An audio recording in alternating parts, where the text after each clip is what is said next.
El día de hoy vamos a presentar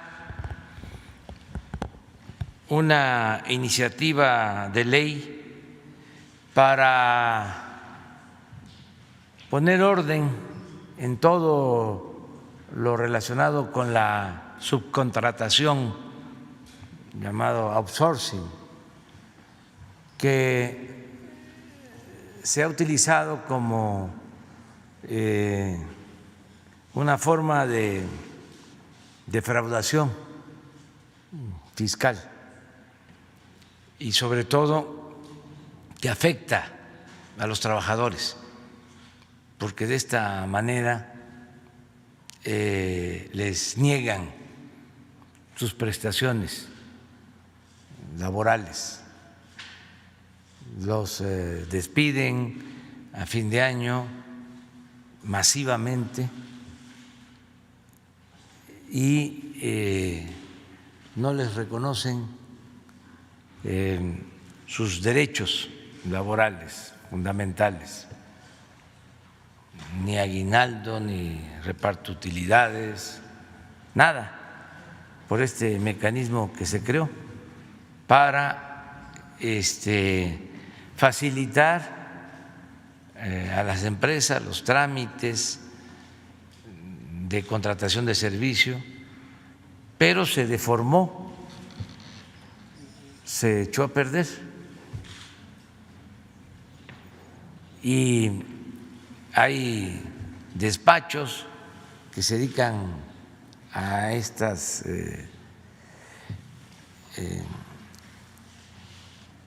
actuaciones, a estos procedimientos que tienen miles de trabajadores. Esto lo notamos ahora que se nos presentó la pandemia, de repente empiezan los despidos de trabajadores, pero de miles de trabajadores de una sola empresa. Hay empresas de este tipo que tienen hasta 100,000, 150,000 trabajadores. Por eso vamos a presentar esta iniciativa de ley. Me acompaña Luisa María Alcalde, que es la secretaria del Trabajo. Ella va a exponer sobre esta iniciativa que vamos a enviar al Congreso. Arturo Herrera, secretario de Hacienda, Zoé Robledo, director del IMSS, Raquel Buenrostro, jefa del Servicio de Administración Tributaria del SAT, Carlos Romero, procurador fiscal, Carlos Martínez Velázquez, director del Infonavit, y Raúl Segovia, de la Consejería Jurídica de Presidencia. Vamos a escuchar a Luisa María sobre el planteamiento y se va a firmar la iniciativa. Vamos a conocer los motivos de esta iniciativa. Claro que sí, presidente, con su permiso, a los medios de comunicación, a todas, a todos los que nos escuchan, en representación del grupo de trabajo integrado por los diferentes titulares de las distintas dependencias e instituciones que hoy nos acompañan aquí, el titular de la Secretaría de Hacienda, del SAT, de la Procuraduría Fiscal, del Instituto Mexicano del Seguro Social, del Infonavit y de la Consejería Jurídica. Hoy, presidente, presentamos una propuesta que permita resolver el problema y los abusos de la subcontratación. La subcontratación ha sido un tema muy discutido, aún no resuelto, a pesar de que se han hecho y realizado distintas acciones, siguen incrementando y siguen aumentando los abusos. Partimos de un principio que es que el trabajo es un derecho y un deber social, no es una mercancía, y por ello proponemos una reforma integral en beneficio de trabajadores, de empresas que sí cumplen, de los institutos de seguridad social y de la hacienda pública, que finalmente es el presupuesto de todas y todos los trabajadores. Como bien comentaba el presidente, la subcontratación es un mecanismo que ha venido afectando a los trabajadores y a la hacienda pública. En el caso de las principales afectaciones de los trabajadores, una se encuentra depositada en el subregistro de los trabajadores en el Seguro Social, es decir, se inscriben a los trabajadores por debajo de sus salarios reales. Esto tiene una afectación en sus pensiones. Los trabajadores acaban jubilándose con salarios muy por debajo de lo que ganan durante su vida laboral, afectaciones en los fondos, en sus fondos de vivienda, y también afectaciones en las liquidaciones e indemnizaciones frente a despidos, licencias de maternidad o accidentes e incapacidades. También relacionado con la simulación en la relación laboral respecto a quién realmente es el verdadero patrón, afectaciones como la estabilidad en el empleo, porque los corren y los contratan o los mueven de empresas a contentillo, el pago de reparto de utilidades. Según la ley, las empresas están obligadas a repartir un porcentaje hoy del 10% a los trabajadores y con el esquema de subcontratación no reparten las utilidades. Impide la organización libre de los trabajadores y la negociación colectiva, por ende la posibilidad de mejoras salariales, y también hay una afectación a la antigüedad. Adelante. Aquí podemos ver una gráfica del comportamiento del empleo. Precisamente una de las prácticas que utilizan las empresas subcontratistas es despedir o dar de baja a los trabajadores en diciembre y recontratarlos a finales de enero o febrero para no generar antigüedad y no adquirir derechos, rompiendo con la continuidad de la relación laboral. Podemos ver, aquí tenemos 2 años consecutivos, este es un fenómeno que se da todos los años, pero podemos ver cómo en 2018 es en diciembre cuando hay esta caída de 378,560 puestos de trabajo que después se recuperan y se recontratan a finales de enero y febrero, y el mismo comportamiento lo vemos en 2019, donde se dan de baja a 382,210 trabajadores y posteriormente se vuelven a contratar. Adelante. También hay una afectación a la hacienda pública. El fenómeno de la subcontratación está mezclado, está relacionado con empresas fachadas, empresas factureras que evaden impuestos y defraudan al fisco, afectando los servicios públicos, evaden las cuotas al Instituto Mexicano del Seguro Social, afectando con ello la calidad de los servicios de salud, y evaden las cuotas del Infonavit, reduciendo así los créditos de vivienda destinados a los trabajadores. Adelante. Y también hay una afectación a las empresas que sí cumplen, porque hay una competencia desleal al abaratar artificialmente el costo de la mano de obra, tanto por el lado del pago a los trabajadores como por la evasión de los impuestos y las cuotas de seguridad social. Adelante.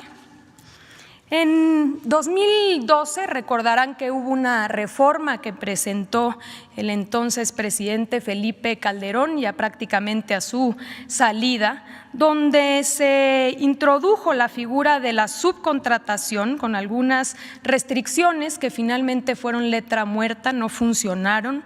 La subcontratación a partir de ahí se exponenció y se exponenciaron sus abusos. Aquí podemos ver una gráfica. Hoy en día, según datos oficiales, hay cerca de 4.600.000 trabajadores en esquemas de subcontratación. Uno de los principales problemas es que no se tienen registros claros, así que consideramos que es muy probable que esa cifra sea menor a la real. Pero tenemos datos del IMSS, por ejemplo, que nos permiten saber que el crecimiento anual de la subcontratación es de 200.000 trabajadores, que la mitad del personal subcontratado labora en empresas grandes de más de 250 trabajadores y que se encuentran principalmente en industrias como la manufacturera, el turismo u otros servicios. Adelante. A partir del primer día de esta administración, hemos realizado y conformamos un grupo interinstitucional, una coordinación entre las diferentes dependencias, la Secretaría del Trabajo, el SAT, el Infonavit, la Procuraduría Fiscal, la Unidad de Inteligencia Financiera y el Instituto Mexicano del Seguro Social, que nos permitiera compartir información y ser mucho más eficientes y eficaces en la detección de estos abusos. Se han hecho varios operativos, hay sanciones y procedimientos tanto administrativos como penales en curso, pero quizá lo más importante es que nos permitió entender el modus operandi. Ya lo comentaba el presidente, en nuestro país hay un grupo empresarial, por poner un ejemplo, un solo grupo empresarial de subcontratación que cuenta con más de 250,000 trabajadores, que no tiene o no se dedica a ninguna actividad productiva, sino que transfiere estos trabajadores a otras empresas para que éstas puedan evadir sus responsabilidades. Vamos a poner un ejemplo que ubicamos en estos operativos. Adelante. Es un ejemplo real para que podamos ver cuál es el esquema. Acudimos a un hotel que está en Cancún, en Quintana Roo. Ahí encontramos 802 trabajadores. De ellos, únicamente 2 eran o estaban reconocidos como trabajadores del hotel. Operaban 14 empresas subcontratistas pagadoras, en las cuales se distribuían el resto, los 800 trabajadores restantes. De esos 800 trabajadores, ubicamos que 40 trabajadores no estaban registrados en el Seguro Social, trabajaban en la informalidad. 762 trabajadores estaban registrados con falsos salarios mínimos. Ninguno de los trabajadores conocía ni reconocía a las empresas que les pagaban y todos estaban obligados a contratar cada 3 meses con distintas empresas subcontratistas o empresas pagadoras. ¿Cuál es el problema de que un trabajador ni siquiera sepa qué empresa lo tiene contratado? El problema es que si al trabajador no le pagan su salario o lo corren sin alguna justificación, no tiene a quién exigirle y en una posible demanda incluso resulta que la empresa o no tiene patrimonio o la empresa ya no existe, porque son empresas fantasmas que se crean y desaparecen precisamente para evadir responsabilidades. Este esquema es el que vemos multiplicado en diferentes sectores alrededor del país. Es por ello que hoy presentamos una reforma integral que permita cortarle los tentáculos al pulpo de la subcontratación y armonizar las diferentes leyes para que no existan huecos que permitan este tipo de simulaciones. La reforma está integrada por modificaciones y armonización de las siguientes leyes: Ley Federal del Trabajo, la Ley del Seguro Social, la Ley del Infonavit, el Código Fiscal, la Ley de ISR y la Ley del IVA. Adelante. La propuesta consiste en regular 3 figuras. La primera es la subcontratación de personal. La segunda son los servicios especializados y obras especializadas. Y la tercera son las agencias de colocación. Adelante. En el primer caso, se prohíbe la subcontratación de personal, que consiste en que una persona física o moral proporcione o ponga a disposición trabajadores propios en beneficio de otra. Es decir, no puede haber empresas que simulen sus relaciones laborales y que cuenten con trabajadores contratados por otros. Si nos vamos al ejemplo del hotel, estaría prohibido subcontratar a su personal. Adelante.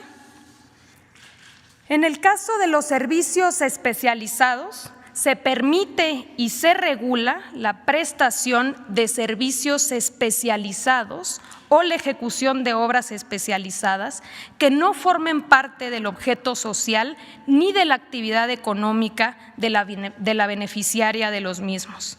Se va a requerir para ello una autorización por parte de la Secretaría del Trabajo y Previsión Social y formarán parte de un padrón público disponible para cualquier ciudadano. Si nos vamos nuevamente al caso o al ejemplo del hotel, el hotel podría contratar con una empresa especializada, por ejemplo, el mantenimiento de sus elevadores o de sus aires acondicionados. Y finalmente, las agencias de colocación. Estas podrán intervenir en el proceso de contratación, es decir, en lo que tiene que ver con el reclutamiento, con la selección, el entrenamiento, la capacitación, entre otros, pero en ningún caso el intermediario se considerará patrón ni podrá contratar en sustitución. Adelante. Finalmente, el tema de las sanciones. Se prevén sanciones más severas para las empresas que incumplan. Se procederá por el delito de defraudación fiscal. No se permitirá que deduzcan impuestos y se impondrán multas a todas las empresas que incumplan. Señor presidente, estamos seguros de que esta propuesta, de ser aprobada por los legisladores, va a permitir que podamos ir construyendo un mercado laboral más equitativo, más equilibrado, más justo y más productivo. Es todo, presidente.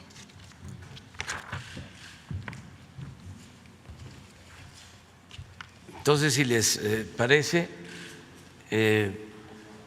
podemos firmar la iniciativa que vamos a enviar al Congreso.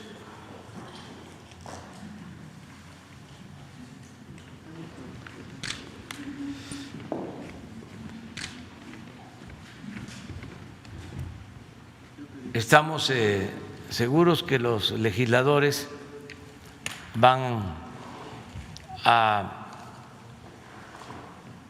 analizar a profundidad esta propuesta y, en su caso, podrá aprobarse y ojalá y sea lo más pronto posible. Yo creo que es la Cámara de Diputados. La Cámara de Diputados. Sí, donde inicia el proceso. Ojalá y se pueda hacer pronto para evitar estos abusos. Me gustaría que se vuelva a poner la gráfica de lo que pasa en diciembre, que es la prueba fehaciente de cómo maniobran para no cumplir con las obligaciones laborales, cómo afectan a los trabajadores y cómo también se afecta a la hacienda pública. No es posible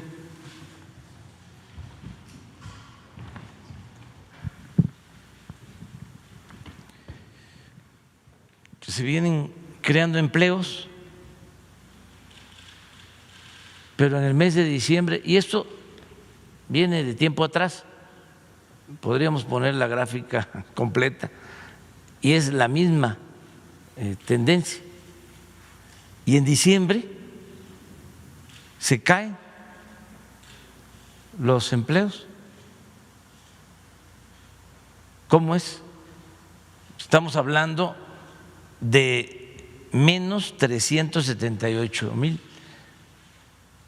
Es casi lo que se perdió en un mes de pandemia. Pero ahí pues sabemos, ¿no? En abril perdimos 500,000, en mayo 280,000 menos que en diciembre del 18. Y vemos 19, lo mismo.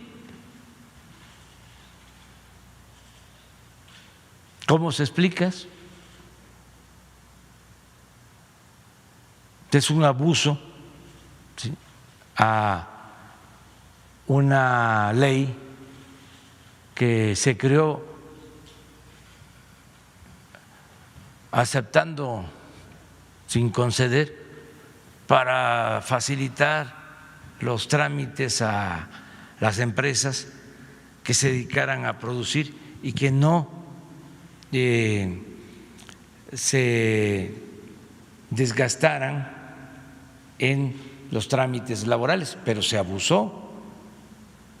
También es importante decir que hay muchas empresas que cumplen, no se puede generalizar.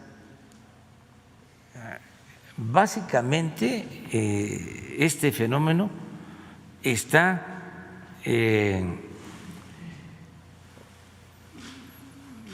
orientado, se detecta en las grandes empresas, no en las medianas y en las pequeñas, que son las que tienen esta subcontratación. Entonces vamos a ordenar esta situación. Este es el fundamento. Y vamos a firmar la iniciativa que vamos a enviar hoy mismo a la Cámara de Diputados.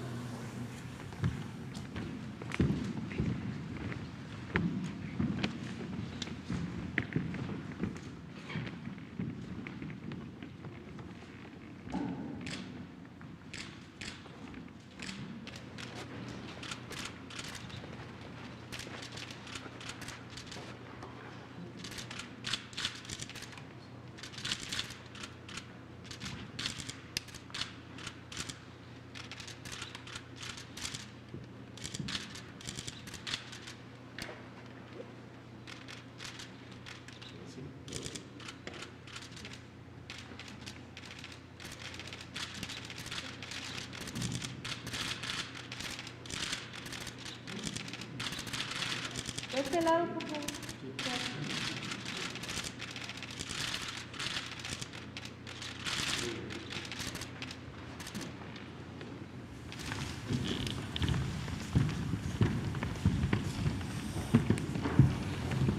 Dos comentarios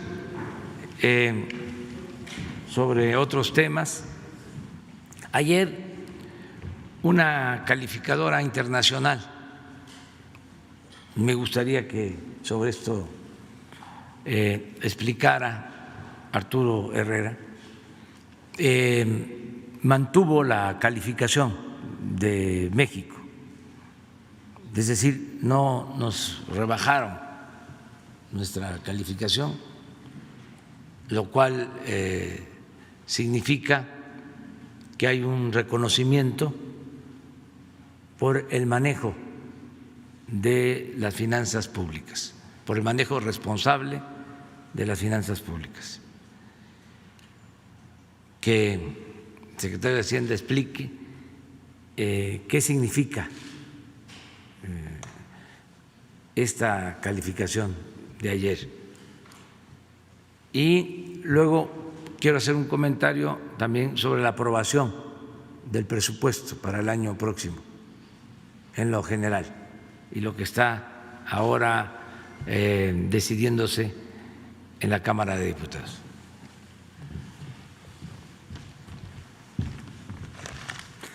Gracias, presidente. Efectivamente, el día de ayer la calificadora Fitch Ratings mantuvo la calificación que para el país, que en la escala de ellos es BBB-, arriba de grado de inversión. Un poco para ponerlo en contexto, hay 3 grandes calificadoras a nivel mundial, Standard & Poor's, Moody's y Fitch. Las 3 tienen a México arriba del grado de inversión. ¿Qué significa el poder mantener el grado de inversión? Significa que se tiene acceso a tasas de interés relativamente más bajas, pero también que hay fondos de inversión que tienen como mandato comprar bonos que están en este rango de calificación y que por lo tanto el acceso a la deuda del gobierno federal es mucho mayor y mucho más líquido. 2 temas sobre los que quisiera enfatizar, y Fitch, como señaló el presidente, fue muy claro en su comunicado de prensa. Se está reconociendo el marco macroeconómico es estable y el marco sólido de las finanzas públicas. Y yo creo que hubo una lectura distinta del gobierno federal sobre las implicaciones del COVID. Fuimos extraordinariamente prudentes, no hay un sobreendeudamiento del país, pero también reconociendo las distintas realidades que los países pueden enfrentar. Países como Suiza, como Alemania o como el Reino Unido tienen tasas de interés negativas, entonces los gobiernos se pueden endeudar, pero les pagan por endeudarse. Nosotros nos cuesta 6% emitir un bono a 10 años. Y hay un elemento poco conocido que subraya la importancia de esto, y es que no solamente al mantener el grado de inversión nosotros tenemos acceso a financiamiento más barato, porque eso es uno de los elementos centrales de esto, es decir, nos ahorramos probablemente cientos de miles de millones de pesos por mantener el grado de inversión, sino que la calificación del soberano, como se dice en la jerga, la calificación del gobierno federal, se vuelve también la base sobre la calificación de los corporativos y del resto de las empresas de gobierno, es decir, Pemex y CFE tienen como base la calificación del gobierno soberano, pero también el resto de las empresas privadas, de tal forma que es una noticia muy buena para el gobierno, presidente, pero también es una noticia muy buena para el sector empresarial que utiliza el financiamiento, y sobre todo es un reconocimiento de que aún en circunstancias como estas hay un marco sólido de finanzas públicas. A partir de la crisis del COVID hubo una degradación sistemática de muchas de las calificaciones de muchos países, incluso de economías avanzadas, reconociendo que el COVID tiene un impacto en la actividad económica, pero esto también es un reconocimiento de que hay una base sólida y que sobre esta base, aún en estas circunstancias difíciles, vamos a seguir construyendo. Gracias, presidente. Bueno, lo otro es sobre el presupuesto. Ya fue aprobado en lo general. Es un presupuesto de 6.300.000.000.000, un poquito menos, 3.290.000.000.000 de pesos. Pero lo redondeamos 6.300.000.000.000. Con este presupuesto vamos a financiar todos los programas del gobierno. Se garantiza la entrega de las participaciones a todos los estados los apoyos a los municipios. Se garantiza toda la inversión en educación. Para poner un ejemplo, están garantizados todos los salarios de los maestros, de todos los trabajadores de la educación y de todos los trabajadores al servicio del Estado.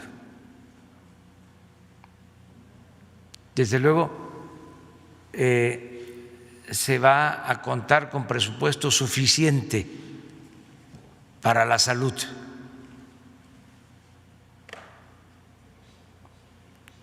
Se aumenta el presupuesto para la pensión de adultos mayores, para niñas, niños con discapacidad.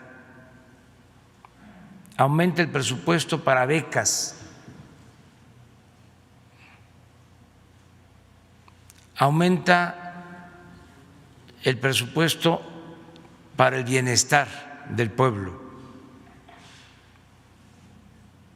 Se garantiza también el presupuesto para la construcción del Tren Maya, para continuar construyendo y rehabilitando la refinería de Dos Bocas y las 6 refinerías, con el propósito de producir en México las gasolinas y dejarlas de comprar en el extranjero. Continuamos con ese plan, adelante. Continúa el financiamiento para las obras del Istmo de Tehuantepec.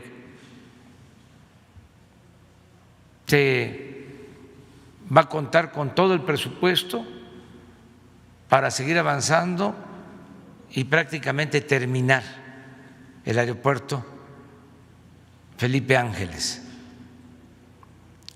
Se continúa con el apoyo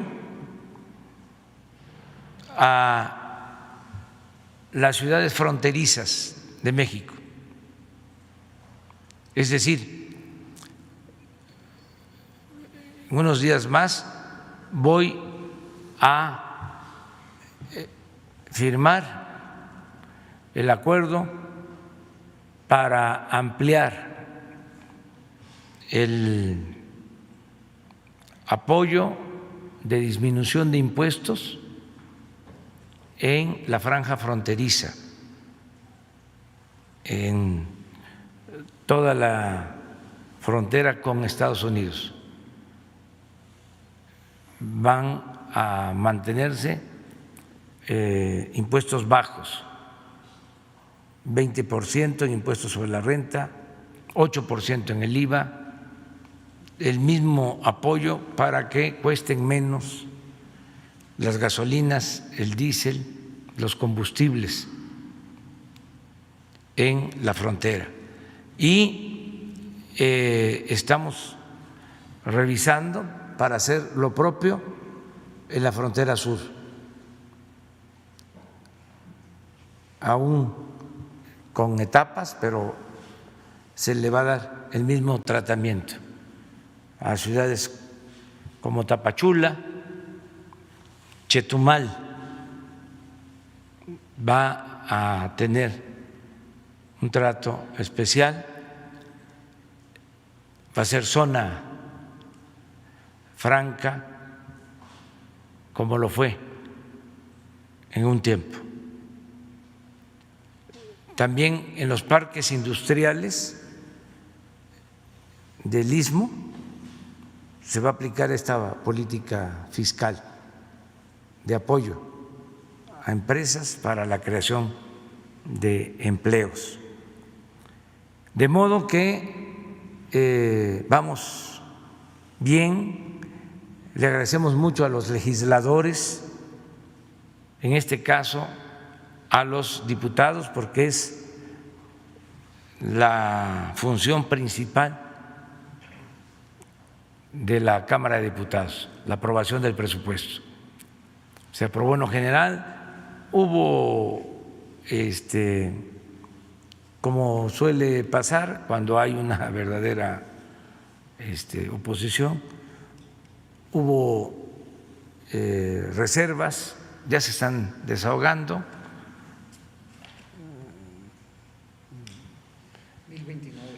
1029 reservas, es récord. Ya van a 900. Debieron los de la Cámara de Diputados, los directivos, preguntarle a Carstens cómo le hacía, porque cuando él fue secretario de Hacienda, en 3 años se aprobaba el presupuesto por unanimidad, sin reserva. Claro, ahí empezaron a repartir los mochis, a todos les daban, eran las partidas de mochis, y por eso pues era unánime, pero Arturo pues no se aplicó, no negoció. Esto de los moches era una distorsión, bueno, era un acto de corrupción,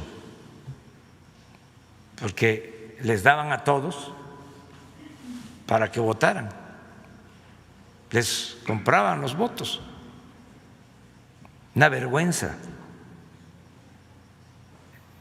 Y los dirigentes de los partidos en la Cámara juntaban pues un buen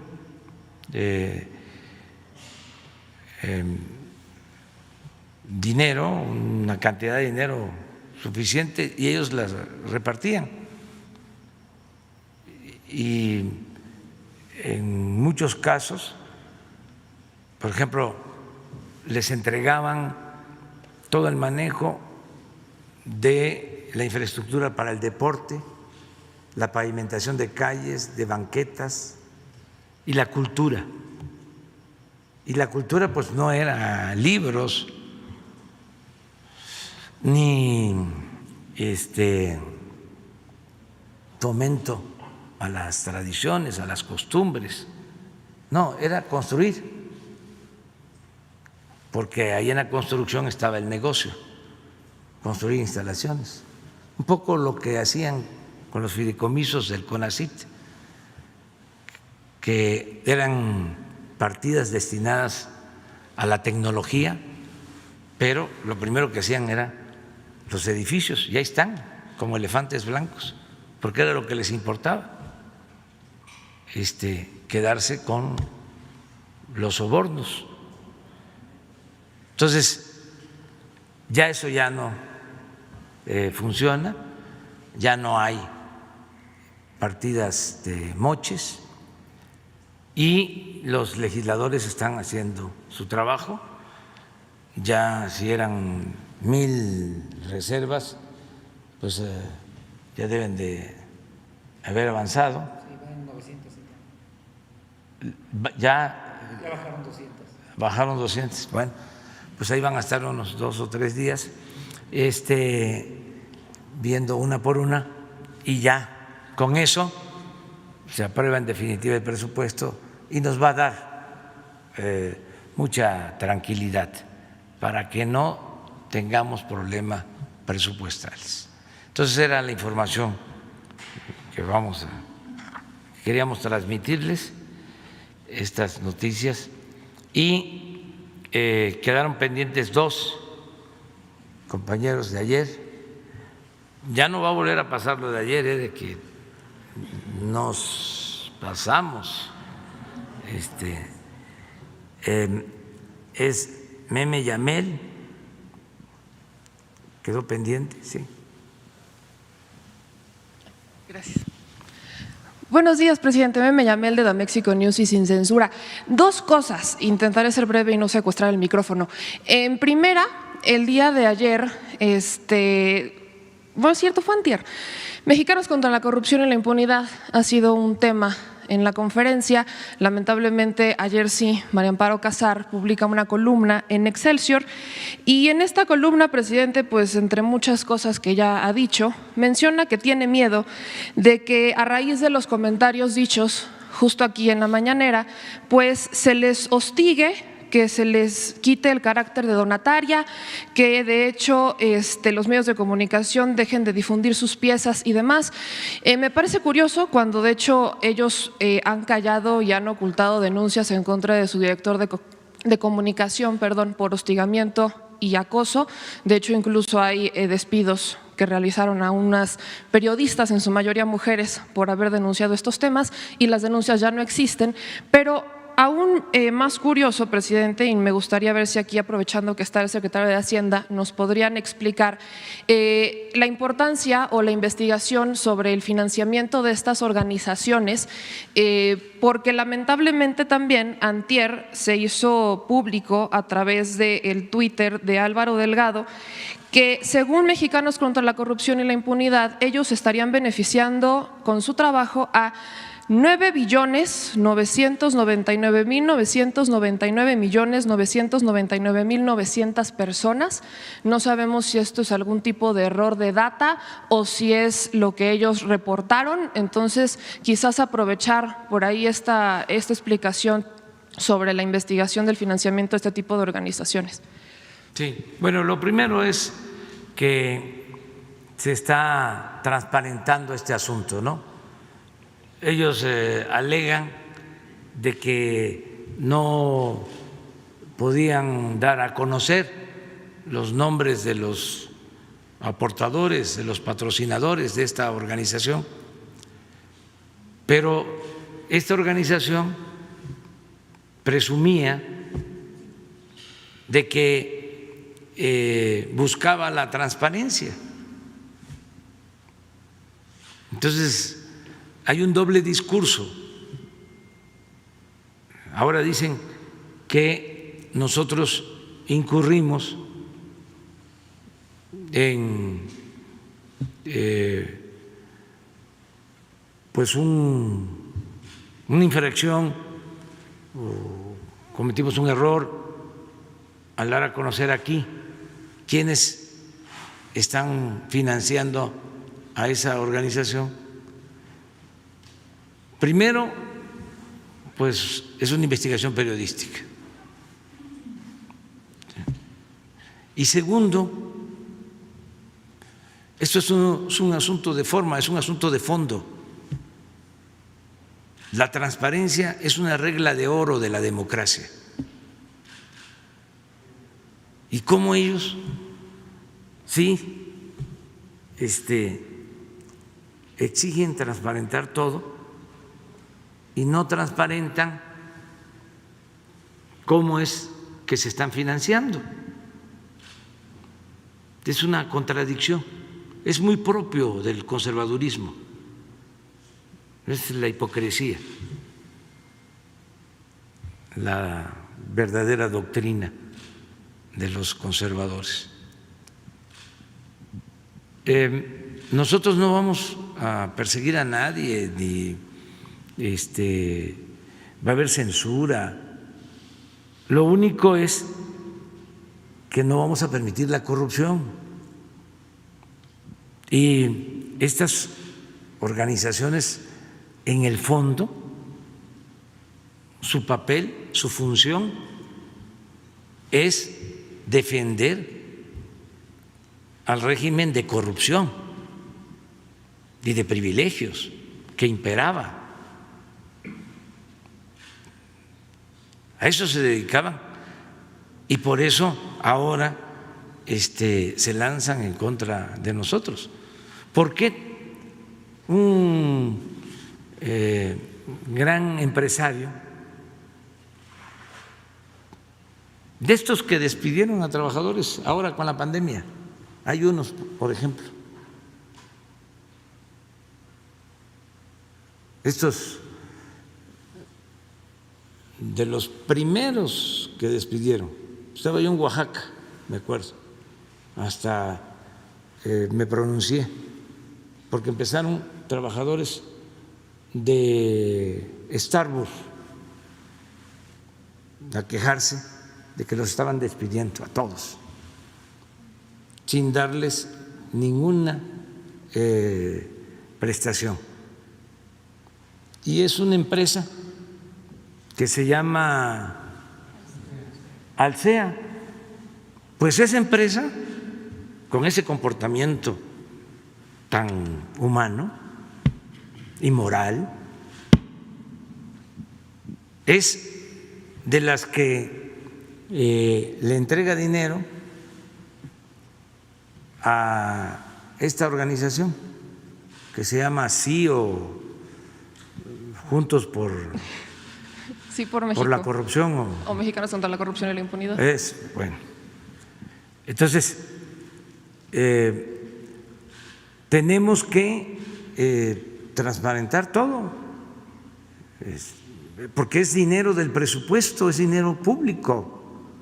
¿Cómo es que con el mismo dinero del pueblo se echan a andar campañas en contra del pueblo? El pueblo va a financiar a quienes están en contra de la mayoría de los mexicanos y que solo están a favor de una minoría rapaz. ¿Eso es justo? Entonces, ¿cuál es el mecanismo? Les daban permisos, porque pues era lo mismo,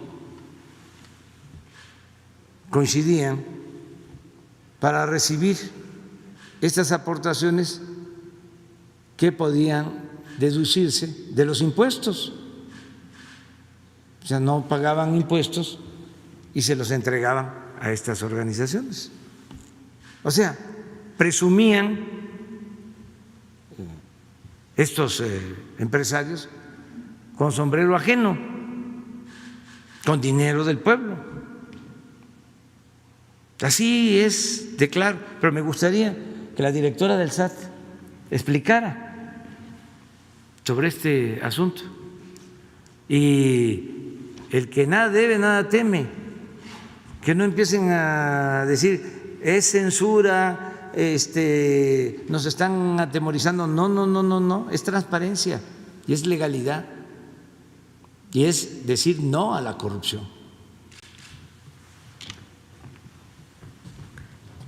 Gracias. Con su permiso, presidente. El esquema de donatarias está regulado en materia en Código Fiscal porque hay algunas donatarias que requiere autorización del SAT para que puedan hacer sus gastos deducibles y sus ingresos. Entonces, esa es la clave del asunto. Tienen muchas obligaciones de ley. Ya por ley tienen que ser transparentes. Desafortunadamente, desde que se inventó la figura, se ha abusado muchísimo de ella y casi nadie reporta. Y además todos estos años, así como algunos sectores como la industria farmacéutica y otros sectores nunca se revisaron, nunca se les ha hecho una auditoría, es el caso de las donatarias, nadie las supervisaba y acreditaban absolutamente todo. Por ejemplo, yo hace poquito comparecí en el Senado y comentábamos algunos ejemplos que decían, por ley, todas las donatarias autorizadas solo pueden gastar el 5% de sus aportaciones, de los donativos, para gastos de administración. ¿Por qué? Si es verdad que toda la gente está aportando para una causa sin fin de lucro, pues es importante que ese dinero que con el esfuerzo todas esas personas están aportando para una buena labor, pues se gaste en esa buena labor. Sin embargo, tenemos donatarios que tienen hasta el 50% en gastos administrativos y lo gastan 3 personas, el director, el administrador y un jurídico. Y ve uno las cuentas y es un abuso. O sea, nosotros hemos detectado comidas en lugares turísticos carísimas para 2 o 3 personas, etcétera. Hay un abuso impresionante y todo esto lo deducen y lo meten como gasto acreditable. Otra cosa que ha estado sucediendo, por ejemplo, es que mucho lo manejan en efectivo. Entonces manejan mucho flujo en efectivo y usan esquemas muy parecidos a las factureras y a las empresas de lavado de dinero. También si uno revisa los gastos de las donatarias, muchos de las empresas a las que contratan para dar servicios aparentemente para una buena labor son empresas factureras. Tienen muchísimas empresas factureras.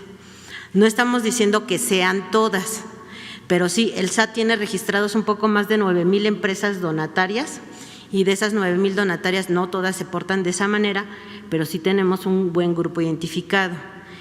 En la medida, por ejemplo, ahorita también para la pandemia, pues también hay muchas fundaciones de salud, entonces hemos estado como revisando y luego nos acreditan gastos y cuando nos metemos a la revisión de los gastos presentan facturas que ni siquiera están a nombre de la fundación o hacen donativos de bienes y activos que no pueden acreditar la propiedad. Dicen, yo voy a donar esto y que vale 100 millones de pesos y cuando uno va a revisar, pues nunca hubo un gasto, ni un acreditamiento, ni nada que demostrara que eso es un bien nuevo, adquirido y que se está donando. Entonces hay muchas irregularidades, no son todas las donatarias, pero sí es una gran mayoría. Y este tipo de empresas, sobre todo las que son donatarias para actividades sociales y humanistas, tienen mucha contratación de servicios, que son muchas asesorías y muchas son factureras. Entonces sí tenemos de todo. Y antes no teníamos en materia fiscal nada para tener un cierto control. En la miscelánea para el 2021 nosotros propusimos y el Congreso nos hizo favor de aprobar algunas modificaciones al Código Fiscal, precisamente porque como no hay ninguna sanción, pues la única sanción es quitarles la autorización. Entonces, ¿cuáles son los que tienen problemas? Pues los que se han portado mal, los que se han portado bien no tienen ninguno, porque están al corriente en todos sus informes, presentan su información, son transparentes. Se tiene la obligación de entregar al SAT, todas las donatarias autorizadas, un informe anual, siempre. Hay donatarias que no han entregado informes de los últimos 5 o 7 años y no hay ninguna sanción. Entonces, el tema ahorita es que ya va a haber empezar a hacer sanciones porque todas estas donatarias que están recibiendo dinero de gente que cree que se va a utilizar para un bien sin lucro, pues se está destinando a otras cosas. Entonces tenemos que hacer más transparente, que la gente sienta confiada de que si dona ahorita para el COVID, pues se va a ir al COVID o para otra cosa o para lo que sea, pero que el destino está bien aplicado y los que no lo apliquen bien, pues se les va a tener que hacer una auditoría, revisar y si no pueden acreditar que el destino del recurso fue para un bien sin lucro, para el fin que fue autorizado, entonces pues él va a retirar la autorización. Por ejemplo, nosotros tenemos donatarias del sector salud que tienen farmacias y que hacen contratos con el sector público. Entonces reciben los donativos y en lugar de dar el donativo al hospital, compran insumos, compran cosas de farmacia y luego hacen el contrato con la institución y luego acreditan ese gasto. Entonces sí hay muchas irregularidades y sí se cabildeó muchísimo por la iniciativa privada, esta iniciativa en el Congreso para que no pasara y esa es la gran preocupación. Sería todo. Muchas gracias. Otra pregunta, presidente, aprovechando. La Secretaría de Educación Pública preguntarle si usted o la SEP tiene conocimiento sobre la escuela Humanity, que es propiedad de Salinas Pliego. Es al parecer la única escuela que está operando de forma presencial. Son más de 100 alumnos los que estarían yendo a esta escuela. Investigaciones periodísticas que se publicaron, por ejemplo, en el diario En el País y que han sido continuadas por otros aquí en México, ya derivaron en que el equipo jurídico de esta delegación, de la delegación Miguel Hidalgo, porque aparte está ubicado en Reforma 960, pues dicen que hay un amparo, ¿no? La escuela presentó un amparo para evitar suspensión presencial de clases. Llevarían haciendo esto prácticamente desde finales de septiembre, operando de esta manera.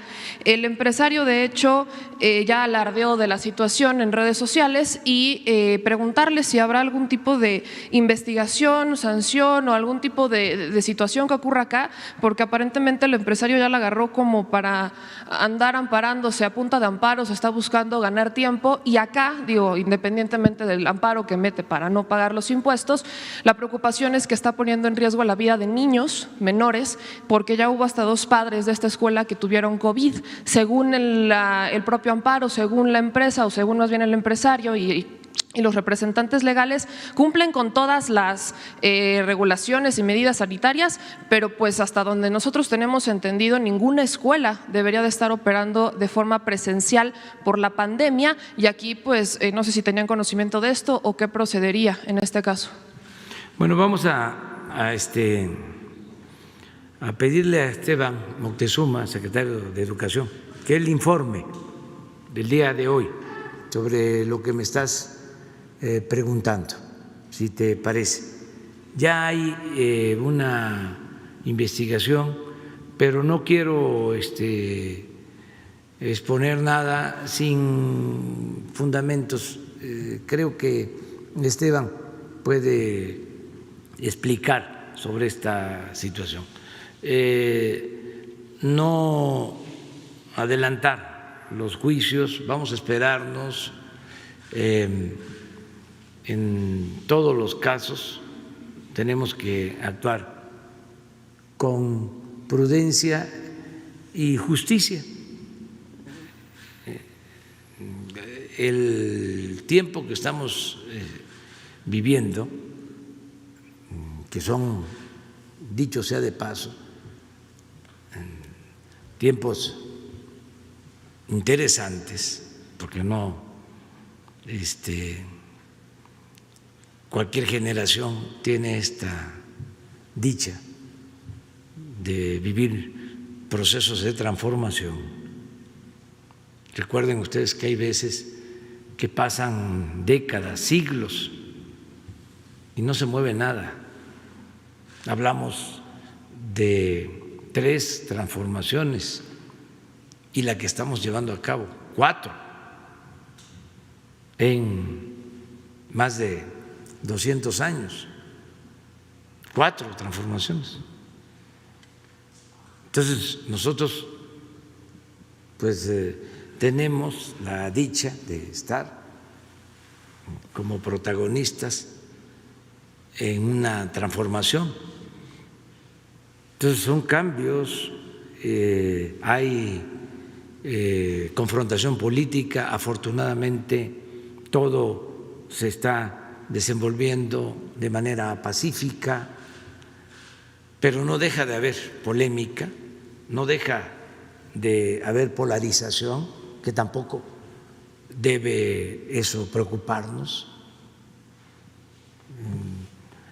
porque la polarización que más debe de preocuparnos es la económica y social,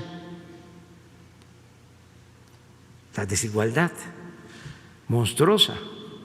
Esa es la polarización que más nos debería de preocupar, de cómo hay millones de mexicanos en la pobreza,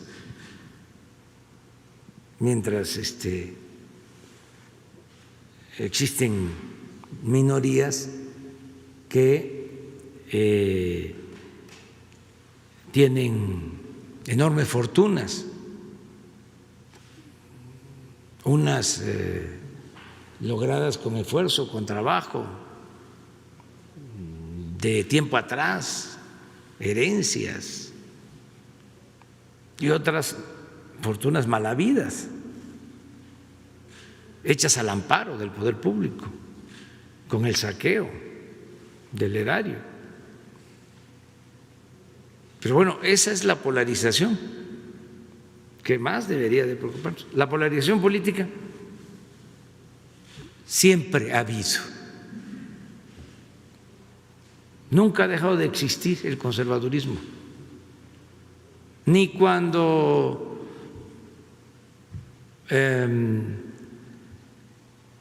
entregaron la mitad del territorio,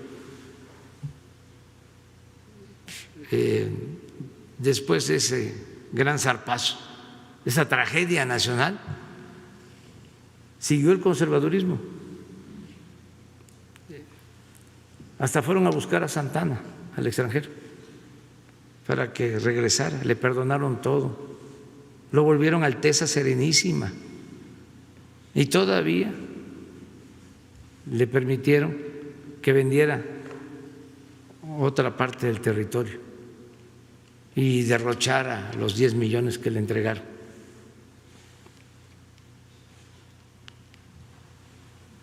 Bueno, fueron a buscar a Maximiliano y a Carlota, los conservadores. Triunfa la República, se piensa ya, nunca más va a regresar el conservadurismo, ha fracasado. Pues no, ahí siguió y resucita otra vez, retoma fuerza en el Porfiriato. Bueno, pues hasta la fecha existe el movimiento conservador. Y lo mismo el movimiento liberal. Es igual. Entonces, ¿por qué preocuparnos por la polarización política? Siempre ha habido y va a seguir existiendo, porque además es consustancial a la democracia. Ahora que se están reagrupando los conservadores en contra nuestra, pues hasta me siento orgulloso. A veces confunde mucho cuando se disfrazan, cuando simulan de que son liberales, son moderados, están en el centro. Pero ahora no. Ahora es tiempo de definiciones. El rey va desnudo. Y es muy bueno que se quiten las máscaras. Decía Ocampo, el moderado, el indeciso, no es más que conservador más despierto. Todos estos intelectuales, ¿no?, que aparentaban ser liberales, no, conservadores más despiertos, porque hay niveles. Por eso hablo del Frena 1, del Frena 2. Los del Frena 1 son, como decía Fidel Velázquez, el final, soy charro y qué. Lo del Frena 1 es, soy conservador y qué. Hay franqueza. Los otros se enzarapan y tratan de engañar, de que son objetivos, profesionales, independientes, pertenecen a la sociedad civil, ellos no se involucran, son equidistantes. Pero ahora ya no, es tanta la desesperación que ya fuera máscaras, se están reagrupando. Y qué bien que esto esté pasando. Entonces, no debe de preocuparnos la polarización y hay estas posturas. Solo actuar con responsabilidad, como es una atmósfera cargada, como está subiendo la temperatura, porque además vienen las elecciones, pues hay debate, hay pasiones, pero si decimos la verdad, si no se miente, si no se fabrican delitos, si no se censura, si se garantizan las libertades, no va a haber ningún problema. Eso es lo que yo pienso. Entonces, todos estos asuntos que se están debatiendo en las redes sociales, bueno, yo creo que demuestra de que este es un país despierto, de mujeres y de hombres libres, conscientes, reflexivos, críticos. No todos los países del mundo están así. Analicemos dónde se están dando cosas interesantes. Siempre hemos hablado de que en países de Asia, cuando nacen los niños, lo que les desean es que vivan tiempos interesantes. Pero no en todas partes. Se están viviendo tiempos interesantes en América, fíjense, en nuestro continente. Lo que está pasando en Chile, lo que está pasando en Argentina, lo que pasa en Brasil, Bolivia, en Perú, en Ecuador, en Estados Unidos. ¿Cuándo se había visto lo que está sucediendo? Y en México, desde luego, pero en Asia, muy poco, ¿eh? Europa sí. Por ejemplo, quizá no en Alemania, quizá no en el Reino Unido, pero sí en España. Todo esto que está pasando con la monarquía, ¿cuándo se había visto? Entonces, no está mal, suceden estos procesos de renovación y México pertenece a este grupo de países en donde se están llevando a cabo cambios.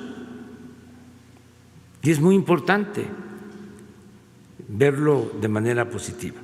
A ver, Judith, ¿tienes otra? Nada más es para puntualizar, es breve. En el caso de la escuela, pues sí, esperar lo que diga el secretario de Educación Pública, porque también supone una situación de injusticia, si lo vemos con otros niños que sí la están batallando bastante con Zoom, si es que tienen internet y computadora, y si no tienen acceso a internet por las comunidades, pues también la están sufriendo bastante. Y nada más pedirle al titular del IMSS, hay una denuncia que nos llegó en Yucatán particularmente, pero aparentemente es una situación que ocurre a nivel nacional. Es el sindicato el que estaría decidiendo a quién entregar los bonos COVID. De hecho, nos dicen que están decidiendo entregarlos exclusivamente a personal administrativo y no a los que están en la primera línea. De esto ya tiene conocimiento la Secretaría de la Función Pública y de hecho ya hay una queja en la Comisión Nacional de Derechos Humanos. Y nada más, presidenta, la Secretaría de Trabajo, y preguntarle a usted cuándo podría venir Octavio Romero de Pemex y que esté presente la Secretaría del Trabajo para informar cuáles son los avances que tienen con el tema de los sindicatos. Nos dicen que todavía no hay definiciones certeras para las renovaciones y las, sobre todo sus elecciones. Y en el caso de Pemex, pues a raíz de la denuncia que hizo mi compañero Vicente Serrano de un video que tomamos de un ahora ex empleado con Romero de Champs, pues nos llegaron varias denuncias diciendo que de hecho es el área de recursos humanos los que estarían cooptados por el equipo de Romero de Champs y que eso es lo que ha impedido que se le dé un buen avance y hay cuestiones que valdría la pena que nos informe Octavio Romero sobre esta situación. Sería todo, presidente. Bueno, vamos a quedar para la próxima semana que esté el director de Pemex, la secretaria de Energía, también el director de la Comisión Federal de Electricidad, para aprovechar que se informe cómo están estas empresas públicas, que se dé a conocer cómo terminan el año, cómo son los programas hacia adelante y que se trate lo laboral también, que esté con nosotros Luisa María, si te parece. Y lo del Seguro Social, ¿lo puedes explicar? Con su permiso, señor presidente, justamente además mañana voy a estar allá en Mérida, entonces vamos a poder ver el asunto. El bono COVID como un sobresueldo para los trabajadores que han estado en áreas COVID es para 14 categorías específicas. Son las 14 categorías que la Organización Panamericana de la Salud considera como de salud. Efectivamente son médicos, médicas, enfermeras, enfermeros, pero también hay otras categorías, camilleros, técnicos de cocina, porque en esos hospitales hay cocinas para la alimentación del propio personal, asistentes médicas, las TAOTS, las técnicas de orientación y atención al derecho habiente, y son exclusivamente esas. Hemos encontrado algunos casos dentro de los cerca de 285,000 trabajadores que han recibido el bono o los bonos que se han pagado quincenalmente, que algún directivo, algún jefe de servicios intentó atribuírselo y se sancionó de inmediato. Pero desde luego la denuncia la verificamos y se hace a través justo de un cruce que se hace con el sindicato y con la parte de personal. Pero de cualquier manera, ese caso específico de Mérida, pues afortunadamente pues, mañana mismo lo podremos revisar. Gracias. Bueno, Judith. Buenos días, presidente. Judith Sánchez Reyes, corresponsal de Imagen del Golfo. Presidente, el caso del exgobernador de Veracruz, Javier Duarte, bueno, pues ha acaparado la atención de los medios y de las autoridades por los casos de corrupción por los cuales es señalado. Sin embargo, se ha dejado de lado también lo que sucedió en la gestión de Miguel Ángel Yunes, que también es señalado por algunos delitos como el desvío de 100 millones de pesos por el tema de unas videocámaras que nunca funcionaron durante su gestión. Y esto ha causado, pues, de alguna manera cierta inquietud en la población veracruzana. De hecho, hay manifestaciones de grupos, por ejemplo, como los 400 Pueblos, quienes acusan que hay un pacto de impunidad que entre el gobierno estatal y la familia de Yunes y que por eso no se ha dado, digamos, curso a las investigaciones que ya están ante la Fiscalía General de la República. Más allá de una cuestión o de una opinión jurídica, me gustaría saber cuál sería la implicación política para usted de que este tipo de casos en donde se señala la corrupción y no hay sanciones, ¿cómo afecta y qué mensaje envía usted? Bueno, en el caso de Veracruz, yo creo que hay denuncias de los anteriores gobernadores. Bueno, tan es así que hay un gobernador en la cárcel y también hay denuncias en contra del exgobernador reciente y tienen que desahogarse, ¿no?, todas esas acusaciones, volviendo a lo mismo, con pruebas, sin fabricar delitos, sin cometer injusticias, pero al mismo tiempo que no haya impunidad para nadie. Entonces, en estos casos es la Fiscalía General de la República la que debe de actuar y los jueces, por lo que corresponde al Ejecutivo Federal. Nosotros no protegemos a nadie, no hay impunidad, no somos cómplices de nadie, pero al mismo tiempo pues no mando a hacer investigaciones en contra de nuestros adversarios para fabricar delitos como lo hacían antes. una mala práctica que la padecimos todos. Eso también es para los jóvenes, de cómo era antes. A mí, cuando luchaba en Tabasco, en la Procuraduría que estaba a cargo de Lozano Gracia, era Ernesto Zedillo, presidente, cuando el movimiento de los pozos petroleros, para los jóvenes, Zedillo del PRI, Lozano Gracia, procurador del PAN, porque se olvidan esas cosas, ¿no? Cuando hablamos del PRIAN se piensa que es un invento. No, se creó desde la época de Carlos Salinas de Gortari y siguió adelante.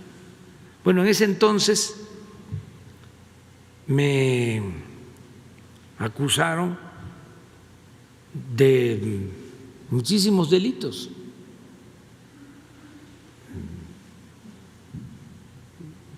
Me metieron todo el Código Penal,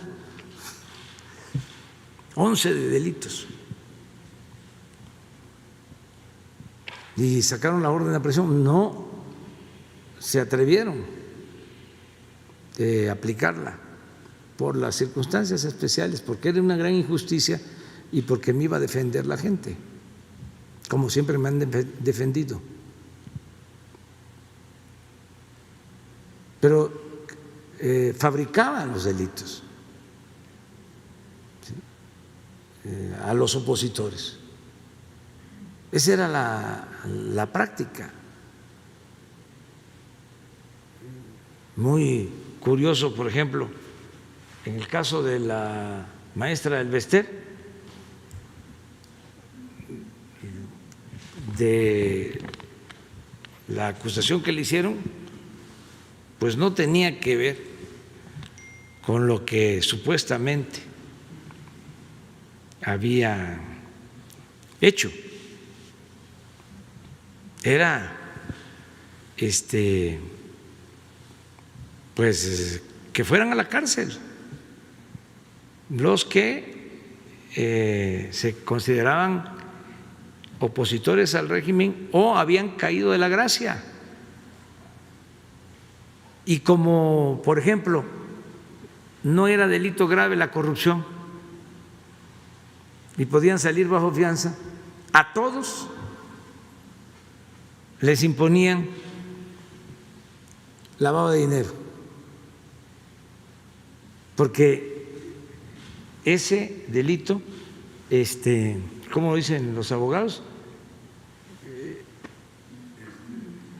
Que no te da derecho a fianza. El delito que no amerita prisión preventiva. Que no amerita prisión preventiva.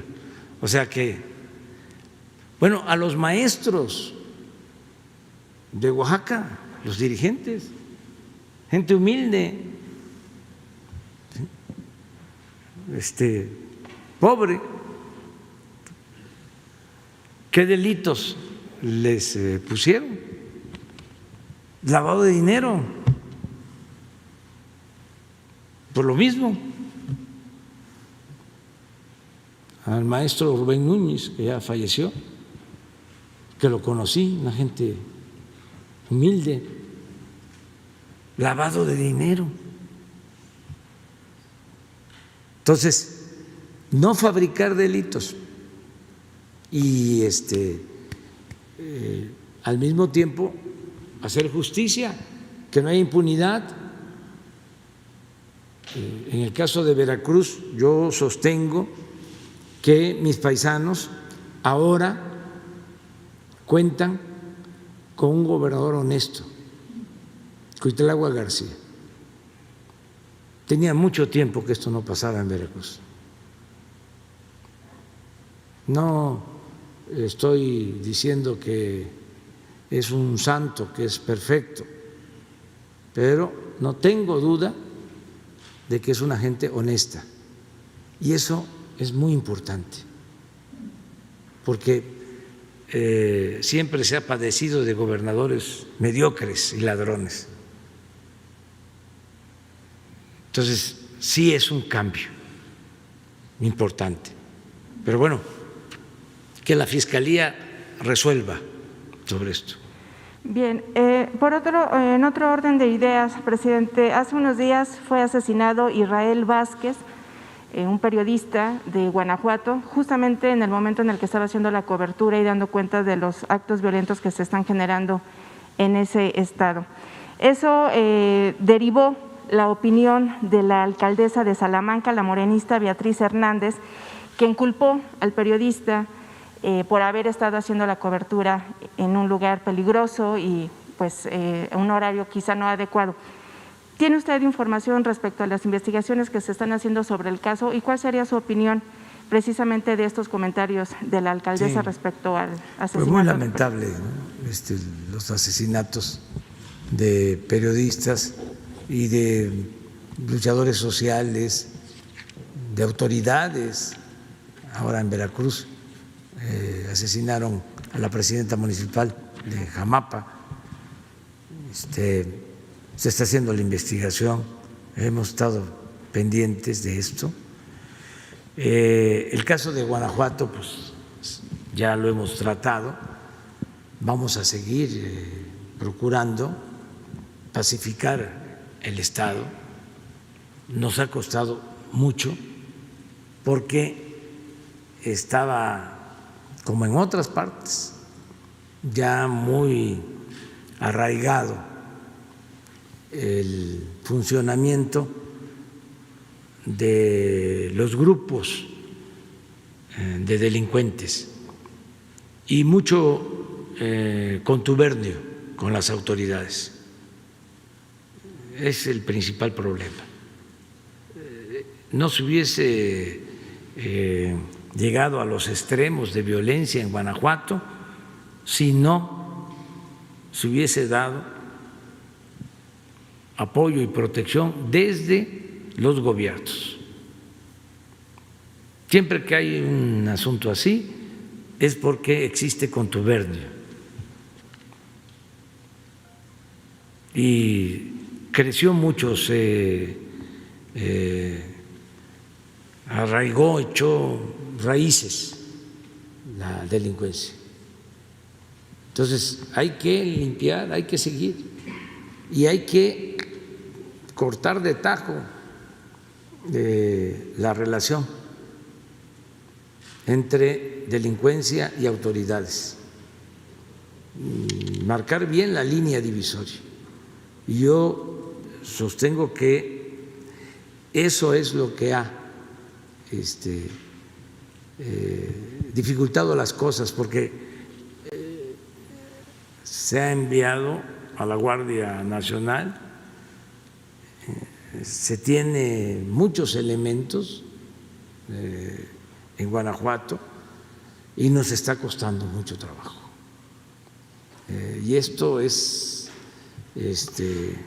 lamentable, ¿no? De que se están encontrando fosas clandestinas, panteones clandestinos, y el periodista estaba trabajando en eso y lo asesinan. Entonces sí es lamentable y no hemos podido todavía resolver. Vamos a continuar insistiendo en que se pacifique Guanajuato. Acerca de las opiniones, pues creo que todas esas opiniones son incorrectas. Echarle la culpa a la gente, no, a nadie. O sea, las autoridades somos responsables. Puede ser que no seamos culpables, pero sí somos responsables. O sea, no hay que culpar a los ciudadanos. Y en el caso del aguinaldo, presidente, estamos a 12 de noviembre y se nos refiere que algunos servidores públicos todavía no tienen esta prestación laboral. Y la pregunta también es, está causando inquietud en el sentido de que, por ejemplo, los altos mandos van a recibir el aguinaldo completo y ellos decidirán hacer la aportación, o sea, le regresarán ese dinero al gobierno federal, o este descuento ya vendrá de manera anticipada. No sé si nos puede explicar el… Sí, ya te entendí. Arturo nos va a explicar si ya se están entregando los aguinaldos, cómo es el procedimiento. Yo sí te contesto sobre lo último. Es voluntario. O sea, nosotros nos disminuimos el sueldo para entregar apoyo a las necesidades de salud, sobre todo por la pandemia. Ya se han reunido cerca de 80 millones de pesos de aportaciones voluntarias. ¿Pero habrá algún servidor público que decida no hacerlo? Y en el caso de los aguinaldos, que no aplica para todos, los trabajadores de base, sindicalizados, ellos reciben completo su aguinaldo y no tienen ninguna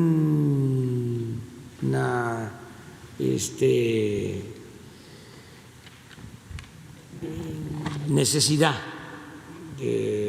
no hay una exhortación a ellos para que aporten voluntariamente, no. Es nada más a los altos funcionarios. Presidente, ¿sí? Y es voluntario. Lo que pasa es que dentro del decreto se contempla, por ejemplo, plazas de jefes de departamento, jefes de unidad, de enlaces, cuando son, digamos, en sueldos que no son tan altos o que no eran considerados como altos mandos. Esa es la inquietud también. Sí, los de abajo no. Ellos y no. Al final de cuentas es voluntario. Sí. A ellos les llegará completo su aguinaldo. A todos. Y así como se recogieron los 80 millones a los que hago mención, que llevamos ya ahorrados y que se van a utilizar para, pronto vamos a decir en qué se van a utilizar, así lo mismo lo del aguinaldo.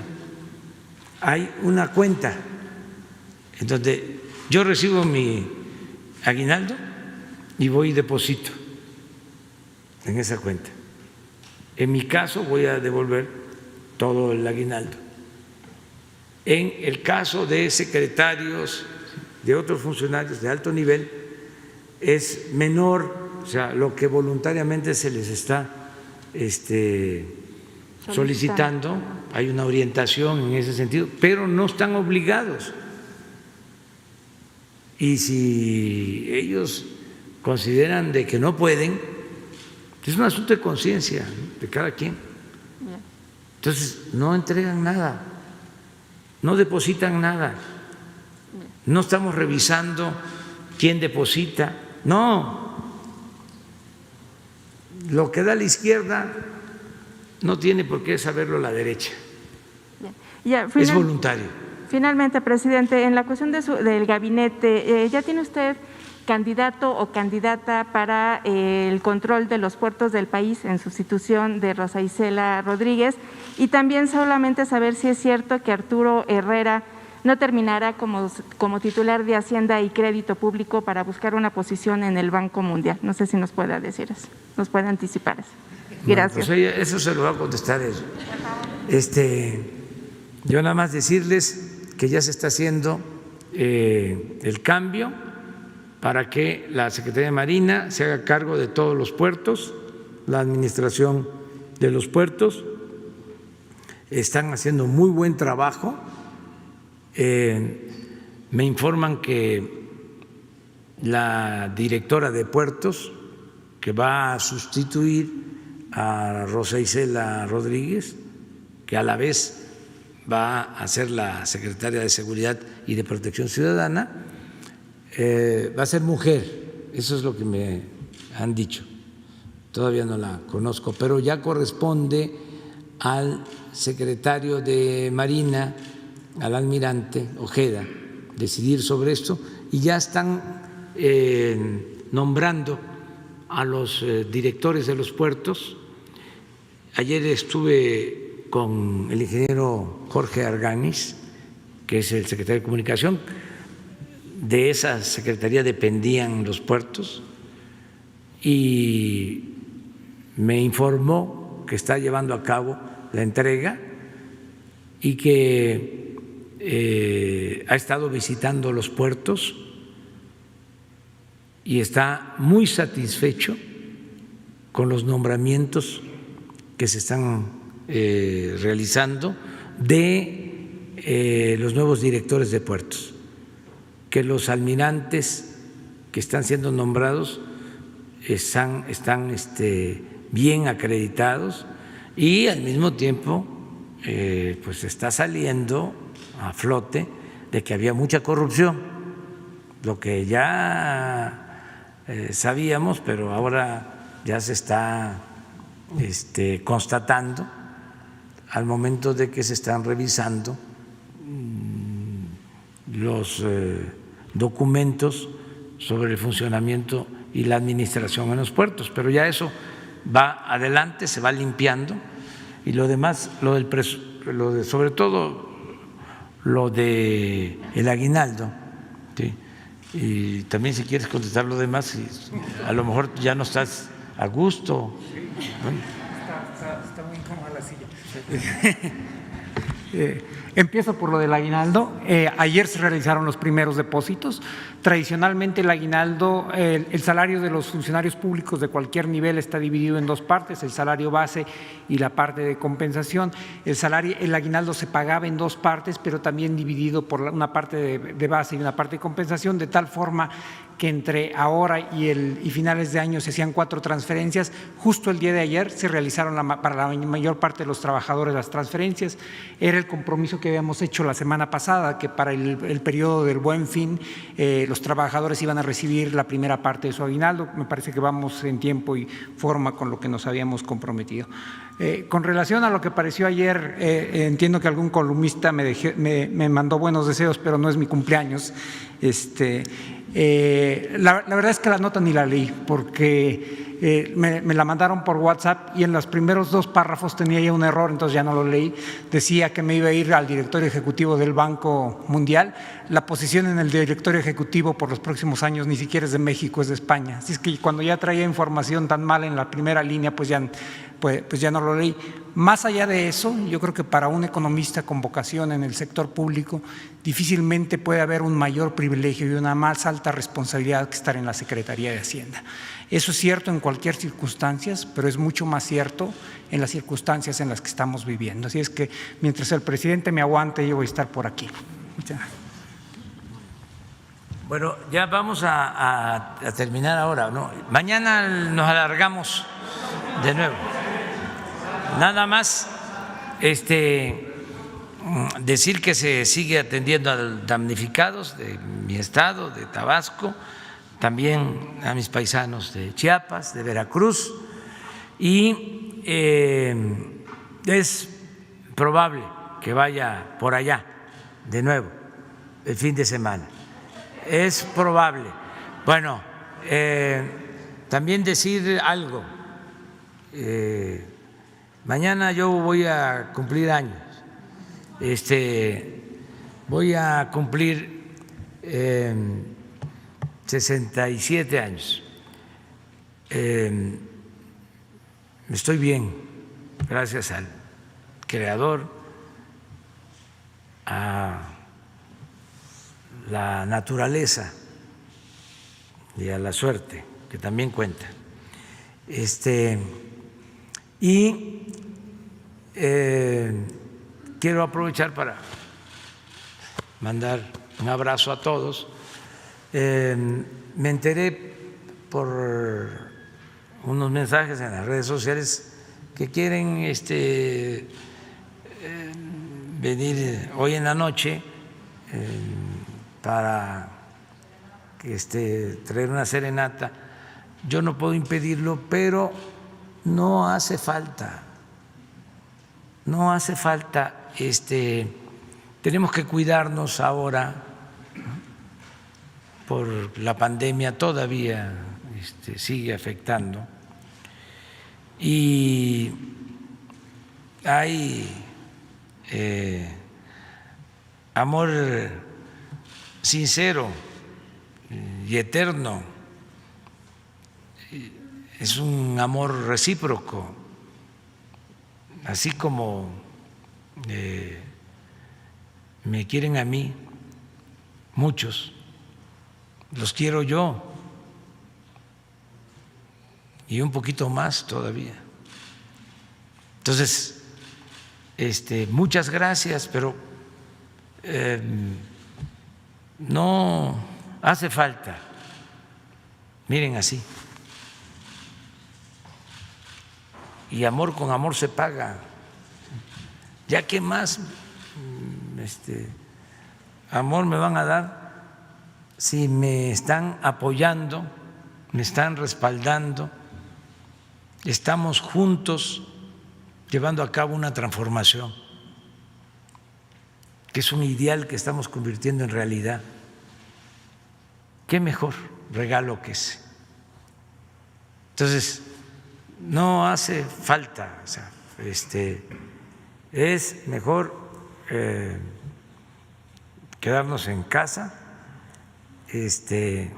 por telepatía, mandarnos muchos abrazos y felicitaciones, y que estemos mañana aquí también informando. Yo voy a estar con mi familia, con mi esposa, con mis hijos. Mañana vamos a comer juntos y ya el sábado pues a seguir. Es probable que vaya a Tabasco sábado y domingo, y quiero ir también a Chiapas por los damnificados, para ir a ver cómo se están desenvolviendo las cosas, qué se está haciendo con el plan Marina y el plan DN3, y estar allá y ver cómo están las presas y cómo está la inundación, si ya está bajando el agua, en dónde, cuánto tiempo nos va a llevar así, los apoyos que se tienen que entregar, todo lo que debemos de hacer, no abandonar a la gente y seguir apoyándolos. Entonces ya eso sería sábado y domingo. No, aquí voy a estar. Vamos a estar mañana de nuevo, nos vemos. Y sábado y domingo a Tabasco y Chiapas para inundaciones. Nos vemos.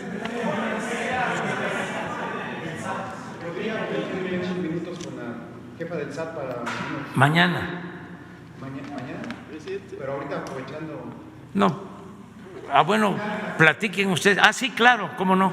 Sí, cómo no. ¿Cómo no?